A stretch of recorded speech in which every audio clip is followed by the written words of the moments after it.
In the bright green meadows near the snowy slopes of Swiss Alps, there stood a tall oak tree named Lord Alderon. He was the tallest tree in the valley and could see as far as the sparkling waters of Lucerne. Lord Alderon was proud, very proud. "I am the strongest tree in all of Switzerland," he would boast whenever the wind rustled his leaves. "Birds build their nests in my branches, travelers rest in my shade. I stand above all." One sunny morning, a small honeybee named Mira buzzed into the meadow. She had flown far from the colourful flower fields near Vienna in Austria, searching for nectar. Mira hovered near Lord Alderon's branches. "Good morning, mighty tree," she said politely. "May I gather nectar from the wildflowers growing beneath your shade?" The tree chuckled deeply. "Tiny creature, you are hardly noticeable. What could someone as small as you possibly do that matters?" Mira did not argue. She simply smiled and flew down to the flowers.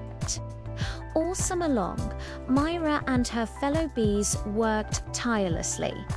They carried pollen from flower to flower across the valley, even reaching the gardens stretching toward Lake Geneva. The meadow bloomed brighter than ever before. But Lord Alderon barely noticed. Then autumn came. Dark clouds rolled over the Alps. A fierce storm swept through the valley. The winds howled and bent the grasses low. Lord Alderon stood tall at first, confident in his strength. "I fear nothing," he roared, but the storm grew stronger. The ground beneath him had become loose and weak. The wildflowers and grasses that once grew around his roots, held together by pollination and growth, had begun to thin in areas where bees had not worked. The mighty oak trembled. Just then, Mira and hundreds of honeybees returned. They had helped the valley bloom thick and strong all season. The dense roots of healthy plants helped hold the soil together around the oak's base. Though the wind battered him, Lord Alderon did not fall. When the storm finally passed, the valley was quiet. Some smaller trees had snapped. Branches were scattered everywhere. Lord Alderon looked down at the tiny honeybee resting on a nearby flower. "Mira," he said softly, "perhaps I was wrong. I thought strength came from size." Mira buzzed gently.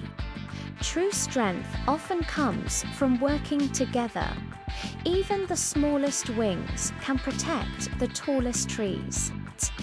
From that day on, Lord Alderon never mocked the little creatures again. Instead, he proudly told every traveler who rested in his shade, "Respect even the smallest among us, for greatness does not depend on size." And in the peaceful valley near the Swiss Alps, the proud tree and the honeybee became symbols of humility and teamwork. Moral: never underestimate the small, even the tiniest effort can make a mighty difference. If you enjoyed this story, make sure to subscribe so you don't miss the next one.